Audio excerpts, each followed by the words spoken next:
मैंने प्रत्येक बार प्रयास किया पिताजी, तपस्या भी की, किंतु अगली बार फिर से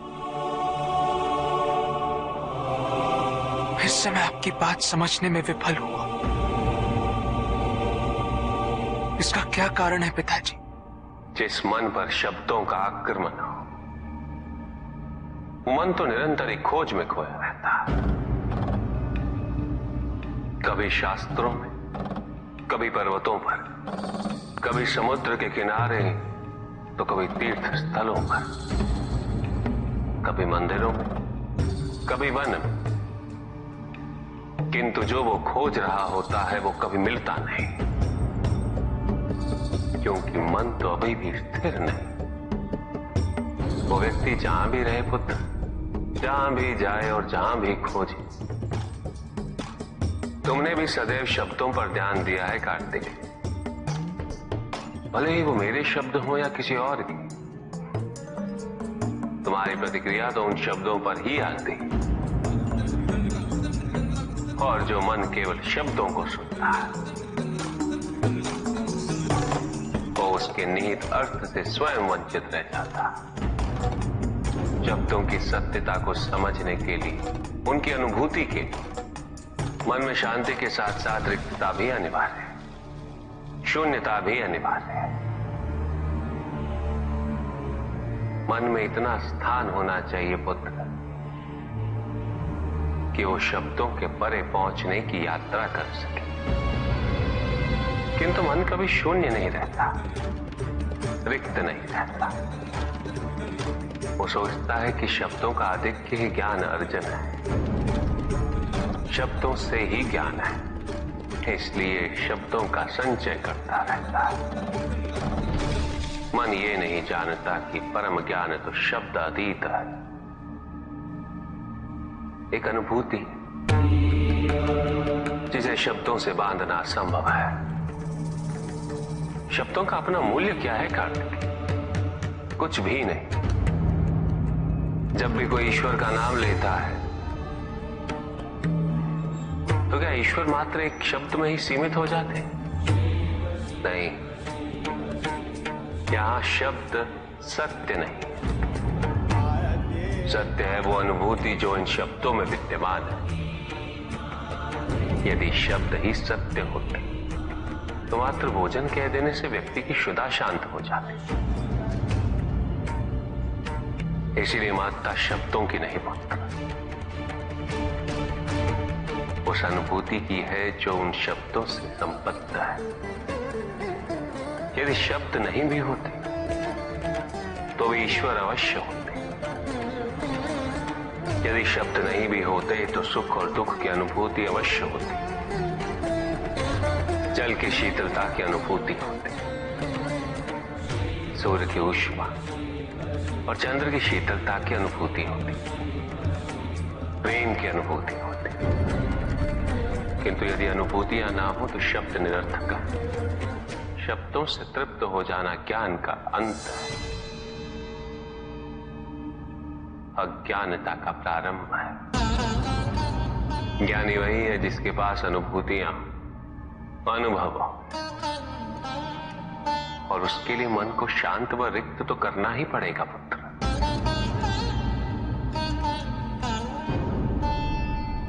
युद्ध किसी व्यक्ति से नहीं गणेश, मानसिकता से होता है। युद्ध में संघर्ष अच्छाई या बुराई का नहीं होता, सभी में अच्छाई है और बुराई भी है पुत्र। युद्ध तो विचारधाराओं का होता है।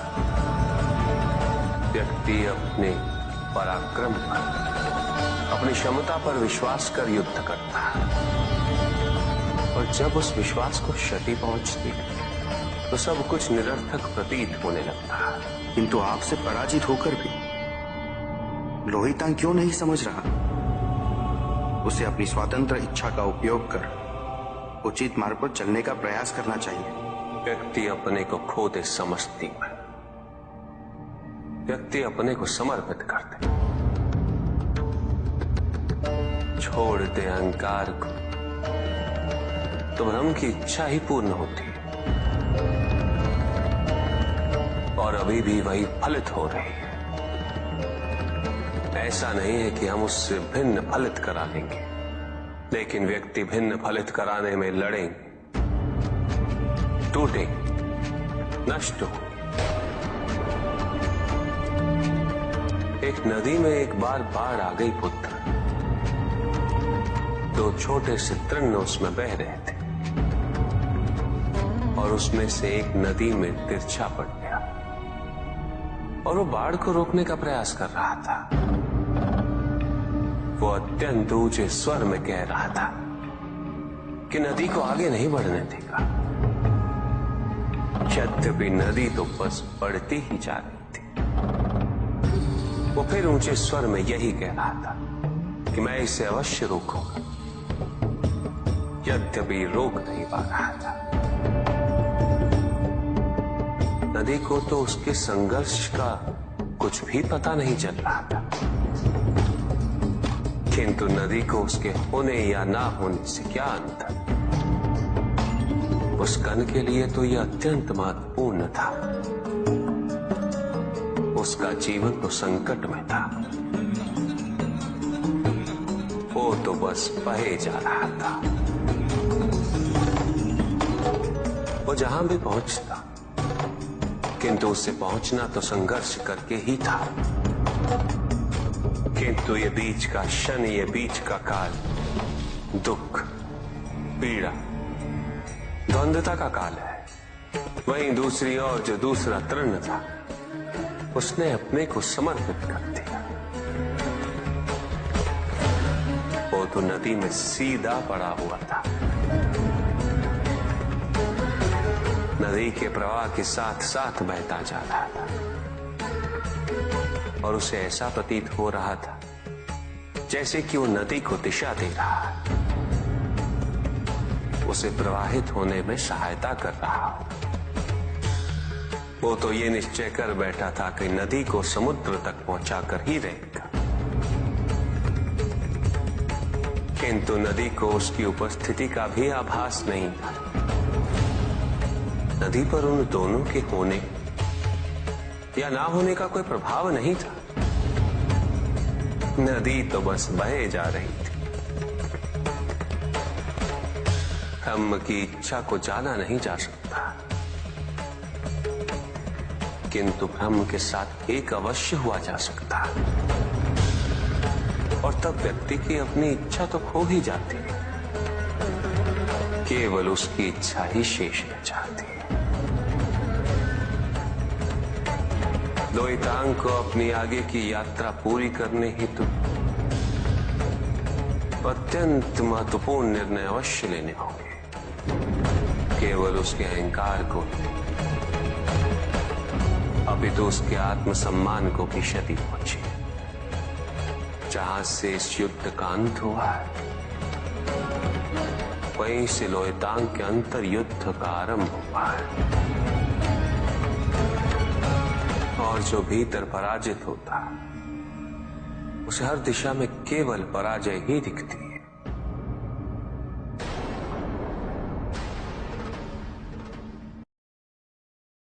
एक प्रश्न पूछ सकता हूं? अवश्य ऋषि कश्यप। जहां प्रश्न नहीं वहां जिज्ञासा नहीं, और जहां जिज्ञासा नहीं होती वहां ज्ञान की वृद्धि नहीं हो सकती। निसंकोच होकर पूछिए। प्रभु, आप तो कालोपरी हैं, सर्वज्ञ हैं, त्रिकालदर्शी हैं। चारों ओर ये जो अज्ञान का अंधकार फैल रहा है, उसमें ज्ञान का मूल अर्थ कहीं ना कहीं खोता जा रहा। मेरा आपसे विनम्र निवेदन है प्रभु, किसी अन्य विषय पर चर्चा आरंभ करने से पूर्व हमारे और इस समस्त संसार के कल्याण और मार्गदर्शन हेतु आप ज्ञान की मूल परिभाषा से एक बार हमें पुनः अवगत करवाएं। ज्ञान और अज्ञान की परिभाषा को स्पष्ट रूप से समझने के लिए ज्ञान और अज्ञान की विशेषताओं का स्मरण करना आवश्यक है।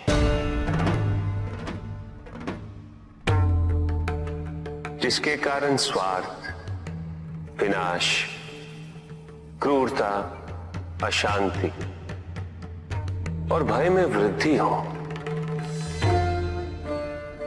वह अज्ञान है।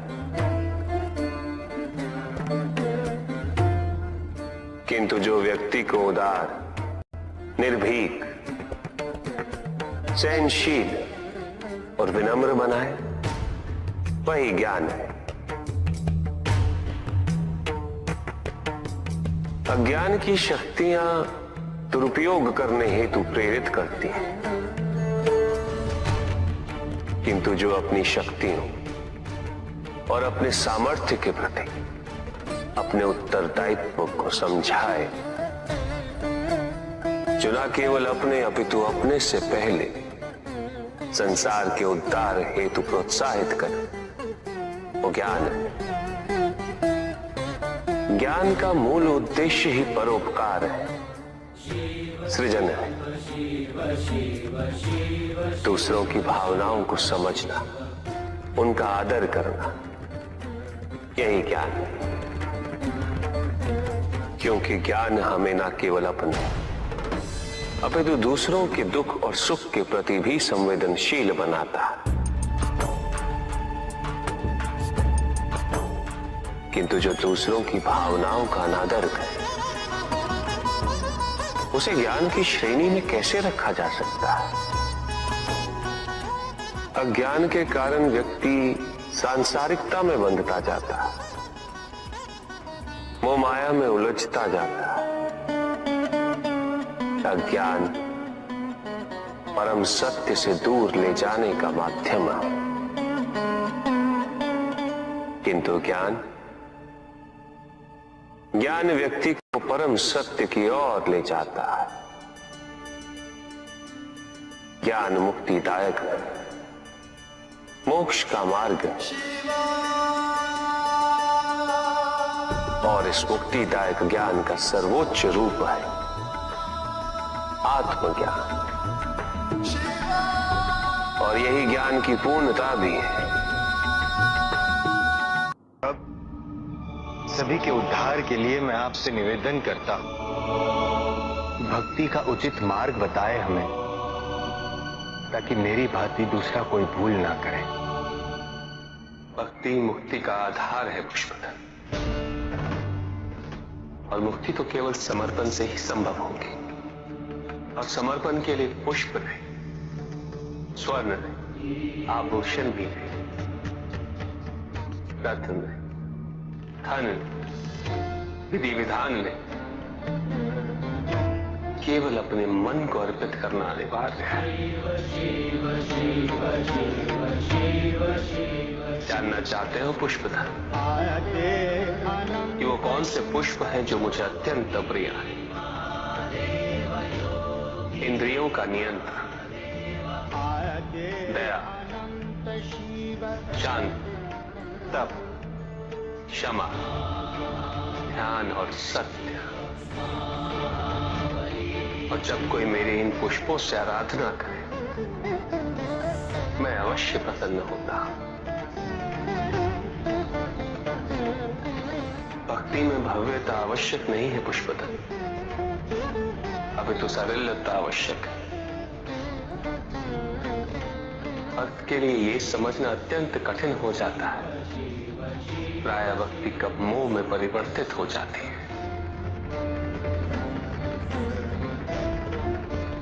और ऐसे में पथ भ्रमित होना अनिवार्य है।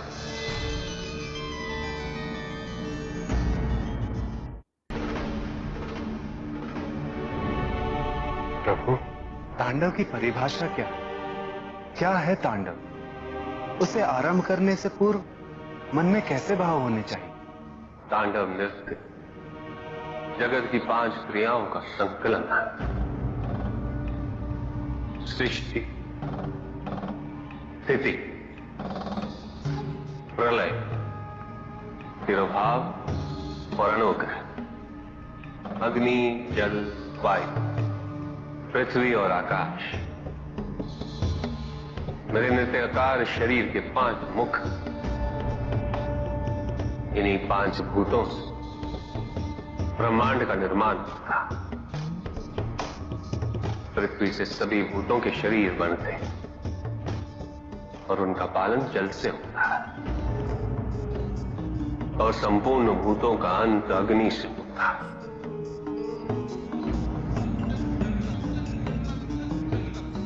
वायु तथा आकाश में तिरोभाव और अनुग्रह की शक्ति। इस प्रकार मेरे ये 5 महाभूत मुख मेरे नृत्य की 5 महाक्रियाओं का प्रतीक है। धन आवश्यक है ऋषियत्र, क्योंकि धन मूल आवश्यकताओं को पूरा करने में सहायक होता है। किंतु जब कोई व्यक्ति इच्छाओं को आवश्यकता समझने लगे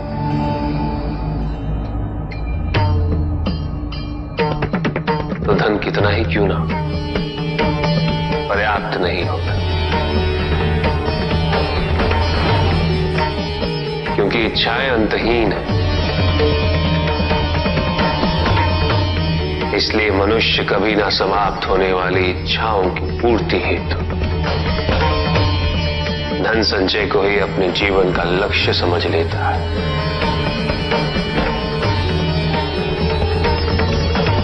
वो लोभी बन जाता है।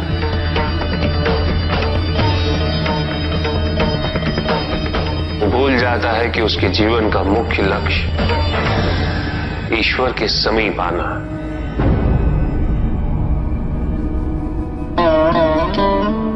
ऐसे लोभी व्यक्तियों को अपनी मृत्यु के समय भी यही दुख रहता है कि उन्होंने क्या कुछ नहीं पाया, क्या शेष रह गया। ऐसे समय में वो एक क्षण के लिए भी ईश्वर का स्मरण नहीं करते। अपने जीवन की निरर्थकता और व्यर्थता का बोध नहीं होता।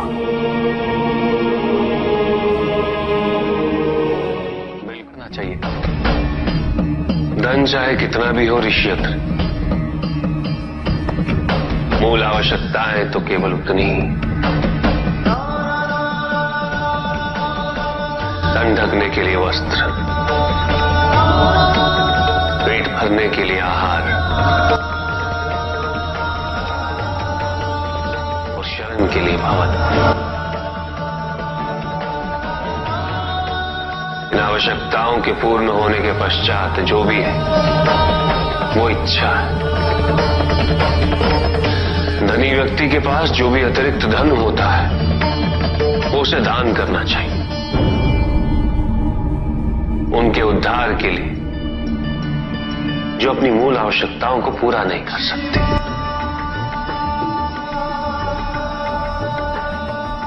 ऐसा करने से संसार में समानता होगी, द्वेष नहीं होगा, सद्भावना बनी रहेगी। किंतु कुछ व्यक्ति इस तथ्य को समझ ही नहीं पाते। उन्हें अपने एकत्रित किए हुए धन से इतना मोह हो जाता है कि वो उसका एक अंश भी किसी और को नहीं देना चाहते।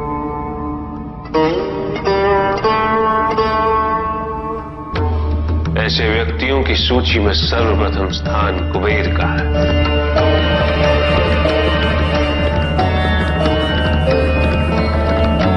इस संसार में सबसे अधिक धन उन्हीं के।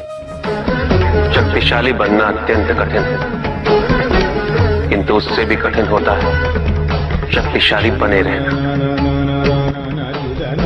और इसके लिए आवश्यक है कि हम शक्तियों से प्राप्त हुए उत्तरदायित्व का सम्मान करें।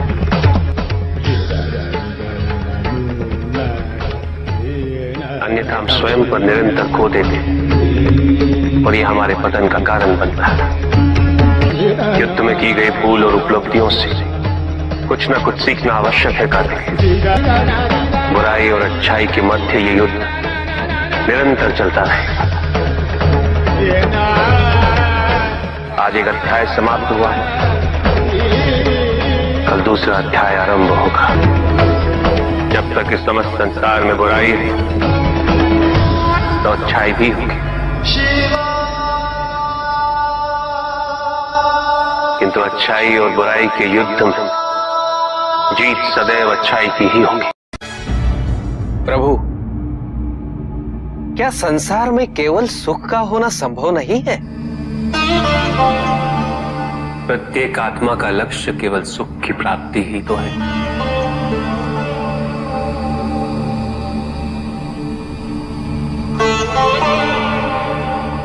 परमानंद की प्राप्ति। किंतु हम सुख नहीं, सुख को प्रदान करने वाली वस्तुओं को एकत्रित करना ही जीवन का उद्देश्य मान लेते हैं।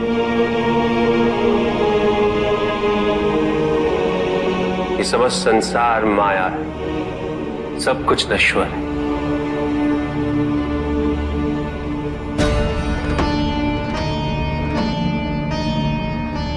जिन वस्तुओं को हम सुख का स्रोत समझकर एकत्रित कर रहे हैं वो सदैव नहीं रहेंगे। जो व्यक्ति सत्य को जानते हुए भी लोभ का परित्याग नहीं करते, वो सदैव इन्हें खोने के भय में जीते।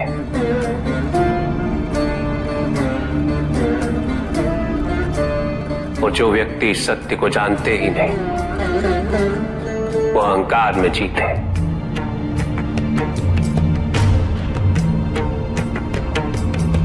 और जहां अहंकार और भय उपस्थित हो,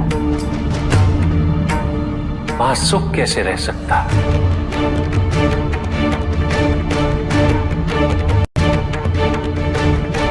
किसी को यह दुख है कि उसके पास कुछ भी नहीं, और जिसके पास सब कुछ, उसे ये दुख है कि पाने को कुछ शेष नहीं। सुख को हम स्वयं अपने दृष्टिकोण से परिभाषित कर देते हैं,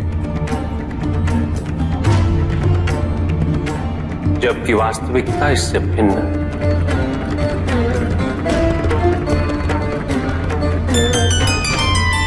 इसलिए आवश्यकता है अनासक्त रहने की। किंतु प्रभु, क्या आसक्ति स्वाभाविक नहीं है?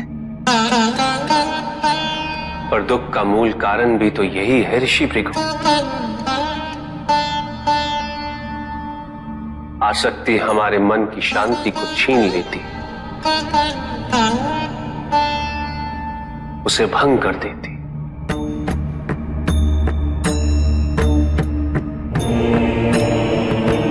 हमारी बुद्धि को स्थिर नहीं रहने देती, उसे चंचल बना देती।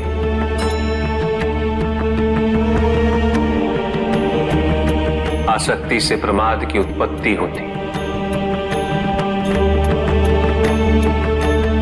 प्रमाद मद होता है,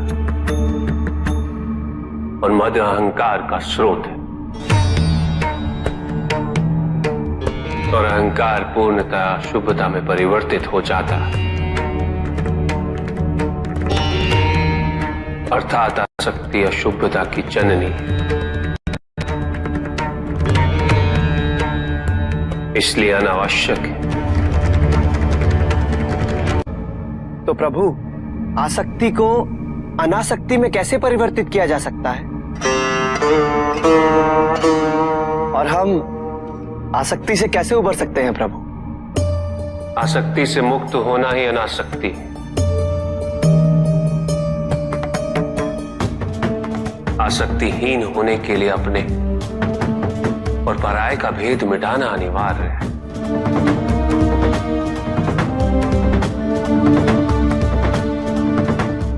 और यह तभी संभव होगा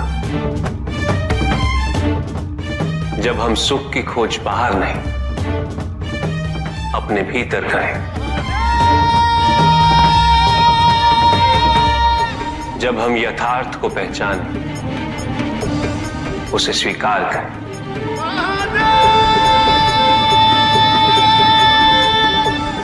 हम अपने सुख को सांसारिक तत्वों से परिभाषित नहीं करें। जब तक हम ऐसा करते रहेंगे, हम बंधते जाएंगे। जब हम स्वयं अपने भीतर झांकना आरंभ करेंगे,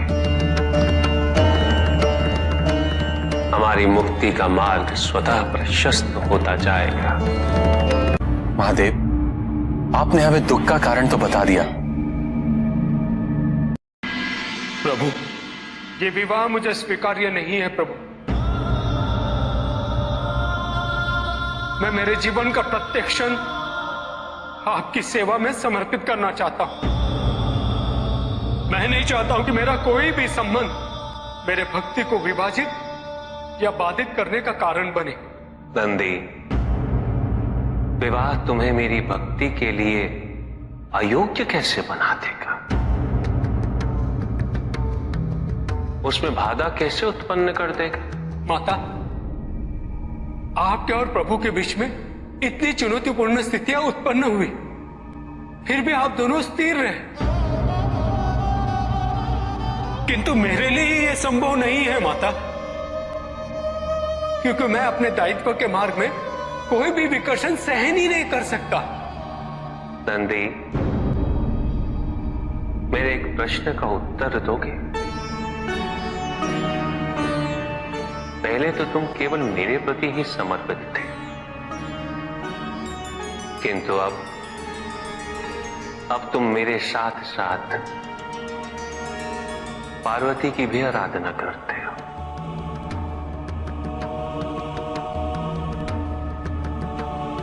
क्यों? प्रभु,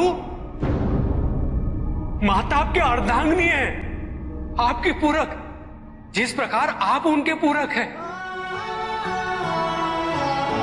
आप माता के कारण आनंदित रहते हैं, उनकी उपस्थिति आपको प्रसन्नता देती है। अन्यथा आपको इतना हर्षित उनसे पहले मैंने कभी नहीं देखा है।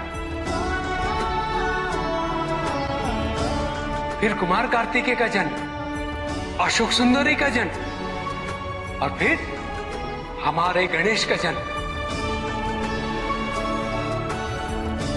प्रभु, इस प्रकार मैंने कैलाश को पूर्ण होते हुए देखा है, और यह सब माता के कारण ही हुआ है।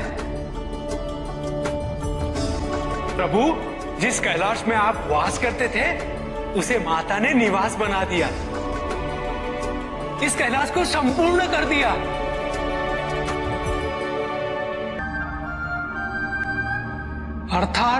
अर्थात व्यक्ति की पूर्णता हेतु विवाह आवश्यक है नंदी। जैसे स्वामी और हम एक दूसरे के पूरक हैं, उसी प्रकार तुम्हारी अर्धांगिनी और तुम एक दूसरे के पूरक बनोगे। विवाहित जीवन की अनुभूति, परिवार का सुख, उसके सुख और उसकी सुरक्षा के लिए संघर्ष, ये सभी अनुभूतियां व्यक्ति के विकास के लिए अनिवार्य है नंदी। किंतु प्रभु, मेरी स्वतंत्रता। स्वतंत्र तो वो नहीं है नंदी जो विवाह के विचार से भयभीत होते हैं या संकोच करते हैं, क्योंकि स्वतंत्रता तो वो है जो किसी भी विचार से प्रभावित ना हो, किसी भी सुख, किसी भी दुख से प्रभावित ना हो। और जो व्यक्ति इतना तटस्थ हो, जागरूक हो, उसकी स्वतंत्रता को तो विवाह से भी प्रभावित नहीं होना चाहिए। और फिर क्या गणेश, कार्तिकेय और अशोक सुंदर, ये सभी विवाह उपरांत परिवर्तित हो गए? क्या उनका विवाहित होना उनकी भक्ति और उनके समर्पण में बाधा बन गया नंदी? उनकी स्वतंत्रता में बाधा बन गया? क्या अपने माता पिता के प्रति उनका प्रेम और उनका सेवा भाव घट गया नंदी? फिर मेरे एक और पुत्र को यह चिंता क्यों?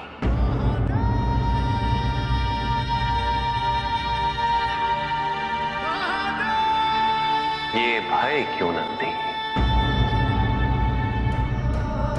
अग्नि जलाती है, जल बुझाता है, दोनों के कार्य क्षेत्र पूर्व परिभाषित और भिन्न है। दोनों एक दूसरे को प्रतिस्थापित नहीं कर सकते। इसी प्रकार इस समस्त संसार में सभी की भूमिका पूर्व परिभाषित।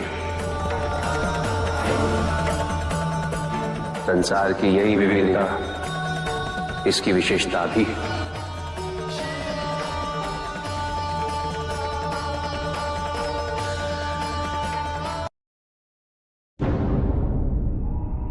सृष्टि के निर्माण उपरांत एक बार नारायण ने तप के लिए महादेव से उत्तम स्थान के निर्देश की याचना की।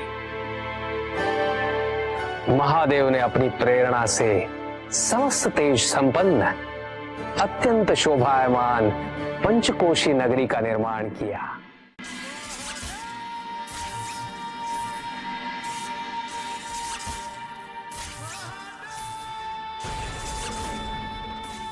वहां उपस्थित होकर नारायण ने बहुत काल तक तपस्या की।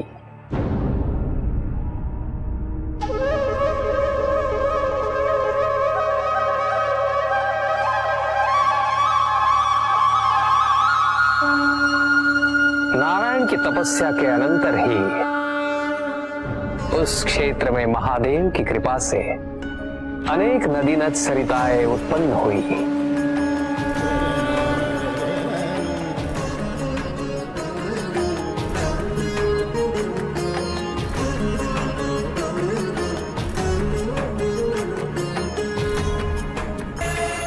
इस सब को देखकर आनंदमयी हो उठे नारायण ने जैसे ही अपना शीश हिलाया, उनके कान की मणि गिर पड़ी। मणिकर्णिका के उस पंचकोश वाले विस्तृत क्षेत्र को महादेव ने अपने त्रिशूल पर धारण किया।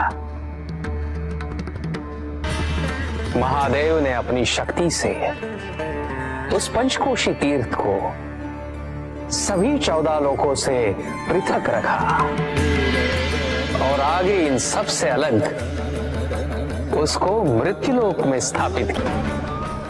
नारायण की यह मणिकर्णिका हमारे द्वारा निर्मित इस विश्व में स्थान पाए और सभी जीवों को हमारी ओर लाने का साधन बने। महादेव, आपने कहा था कि आप इसे इस लोक में स्थापित करेंगे। अब समय आ गया है। महादेव की कृपा से उस मणिकर्णिका का विस्तार पंचकोश तक हो गया। ये मणिकर्णिका पंचकोश की काशी बनकर इस पृथ्वी पर सदैव रहेगी। यह अविनाशी है, चिरकाल तक। सृष्टि के अंत के पश्चात भी इसका अंत नहीं होगा। ये भूमि मुझे सदैव प्रिय रहेगी। यहां तप करके स्वयं नारायण तीनों लोकों को प्रकाशित किया,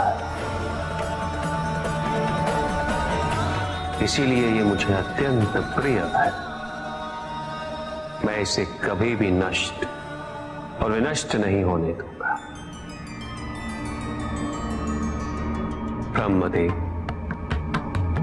जब संसार के आवर्तन के पश्चात प्रलय आएगा, मैं इस काशी को पुनः अपने त्रिशूल पर धारण करूंगा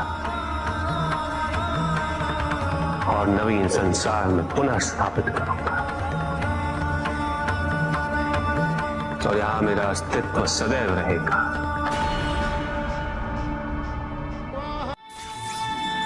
महादेव ने उस क्षेत्र से अपने आत्मिक योग को ध्यान में रखते हुए अपने ज्योतिर्लिंग को वहां स्थापित किया, जो इस क्षेत्र से कदापि पृथक नहीं हो सकता।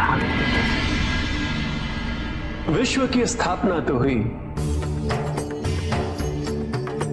किंतु इस ज्योतिर्लिंग को आपने उस स्थान पर स्थापित किया है जिसकी ऊर्जाएं विश्व से परे। इस ज्योतिर्लिंग को विश्वेश्वर ज्योतिर्लिंग के नाम से जाना जाएगा।